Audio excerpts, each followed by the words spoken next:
काराकाट संसदीय लोकसभा क्षेत्र से चुनाव लड़कर अपना वर्चस्व स्थापित करने वाले पावर स्टार पवन सिंह को अब लग रहा है कि रातों रात वो बिहार के मुख्यमंत्री बन जाएंगे, और किस जल्दबाजी में है हमको पता ही नहीं चल पा रहा है। तमाम तरह की चीज़ें निकल के आ रही है। राजनीतिक गलियारों से एक बड़ा अपडेट निकल के सामने आ रहा है, वो ये कि पवन सिंह ने अपनी एक पार्टी बना डाली है। उस पार्टी का नाम है सौर समाज पार्टी, और न सिर्फ पार्टी बनाई है बल्कि उन्होंने एक बड़ा ऐलान कर दिया है, और जिस ऐलान को सुन के नीतीश कुमार और तेजस्वी यादव के रातों की नींद और दिन का चैन भी उड़ गया है। अब रातों की नींद और दिन का चैन आखिर उनका क्यों उड़ गया है, इसमें आपको आगे वीडियो में बताऊंगा। बिहार की राजनीति में मुख्यमंत्री के दो मुख्य दावेदार हैं, जिसमें नीतीश कुमार और तेजस्वी का नाम सर्वोपरि है। तेजस्वी यादव ने 5 लाख रोजगार दिया, और उस रोजगार के बल पे उनको लगता है कि आने वाले बिहार के मुख्यमंत्री हम ही होंगे। दूसरी ओर नीतीश कुमार को लगता है, चूँकि 5 लाख तेजस्वी यादव ने नौकरी नहीं दिया है, नौकरी हमारे शासनकाल में हुआ है। जब मैं मुख्यमंत्री था उस समय मैंने 5 लाख लोगों को नौकरी देने का काम किया है। तो कहीं न कहीं मुख्यमंत्री खुद नीतीश कुमार जो मौजूदा मुख्यमंत्री हैं वो खुद उस नौकरी का क्रेडिट लेने में लगे हुए हैं। मतलब क्रेडिट लेने की होड़ लगी हुई है नीतीश कुमार और तेजस्वी यादव के बीच में। लेकिन जनता बिहार की ये नहीं समझ पा रही है कि आखिर नौकरी दिया तो दिया कौन, तेजस्वी यादव नौकरी दिए या नीतीश कुमार नौकरी दिए। ये सबसे बड़ा सवालिया निशान है।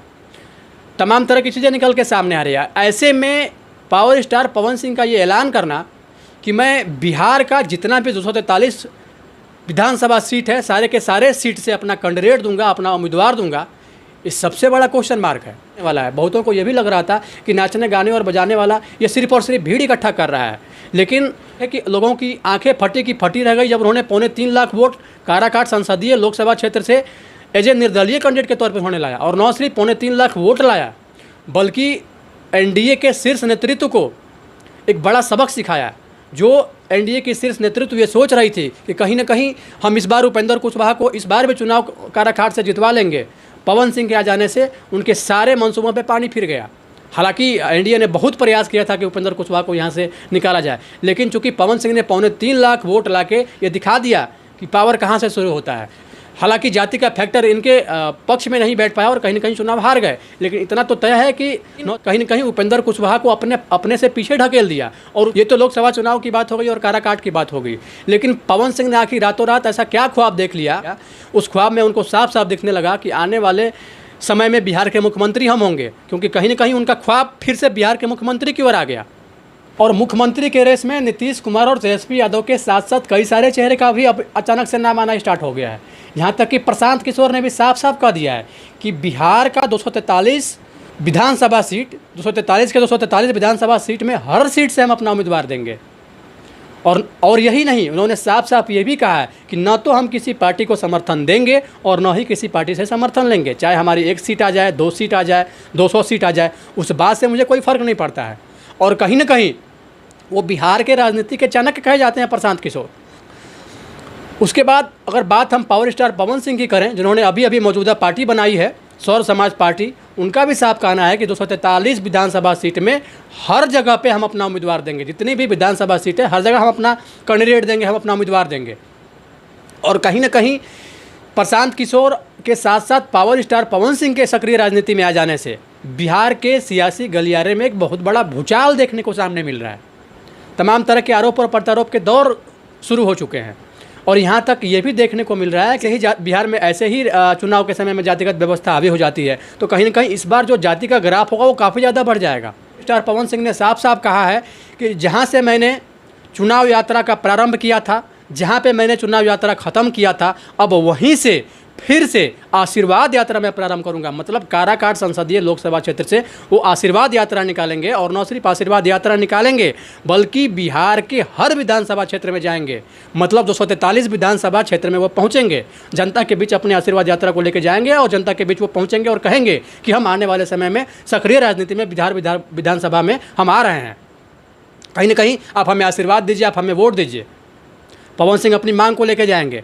सियासी गलियारे से एक बहुत बड़ी खबर निकल के ये भी सामने आ रहा है कि पवन सिंह की पत्नी ज्योति सिंह भी कहीं बिहार के सक्रिय राजनीति में देखने को मिल सकती हैं। सक्रिय राजनीति में देखने का मतलब साफ साफ है कि कहीं न कहीं किसी भी सीट से, किसी भी विधानसभा क्षेत्र से उनको भी उतारने की पूरी तैयारी पवन सिंह की ओर से किया जा रहा है।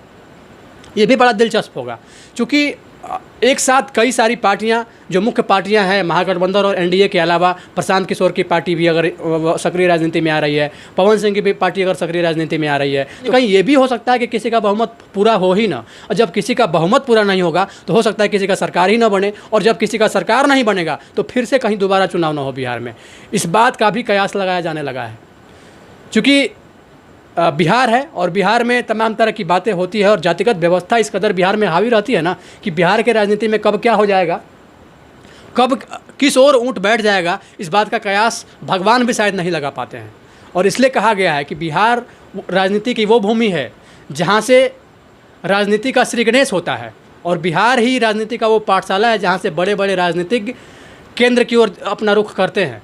अब हालांकि अभी क्या चीज़ें निकल के सामने आती है आने वाले समय में पता चल जाएगा, लेकिन इतना तो आप जान लीजिए, चूँकि पवन सिंह ने साफ साफ कहा है कि मैं 243 सीट पे अपना कैंडिडेट दूंगा, प्रशांत किशोर ने साफ साफ कहा है कि 243 सीट पे मैं अपना कैंडिडेट दूंगा, और दोनों दल ने ये भी कह दिया है कि न तो मैं अपना समर्थन किसी अन्य पार्टी को दूंगा और न किसी अन्य पार्टी से लूँगा। तो ये आप जान लीजिए कि जब इन दोनों का समर्थन किसी और नहीं जाएगा तो कहीं न कहीं सरकार बनाना फिर मुश्किल हो जाएगा। अब हालांकि आने वाले समय में क्या चीज़ें निकल के सामने आती है, जिस पावर स्टार को बहुत लोग ये सोच रहे थे कि पावर स्टार पवन सिंह के बस की बात रही है चुनाव लड़ना, नाचने गाने बजाने वाला 70-80 हज़ार वोट लेके आएगा, 70-80 हज़ार वोट के लाने से क्या प्रभाव पड़ जाएगा, तमाम तरह की चीज़ें निकल के सामने आ रही थी। लेकिन 70-80 हज़ार वोट कि हम बात तो छोड़ दें, पवन सिंह ने 2.25 लाख वोट ला के ये साफ साफ दिखा दिया कि पावर कहाँ से शुरू होता है। ये भी आप जान लीजिए कि पावर स्टार पवन सिंह को रोकने के लिए यूं कहें कि गृह मंत्री, रक्षा मंत्री के अलावा देश के प्रधानमंत्री भी स्टार पवन सिंह के विपक्ष में प्रचार प्रसार करने के लिए उतर चुके थे।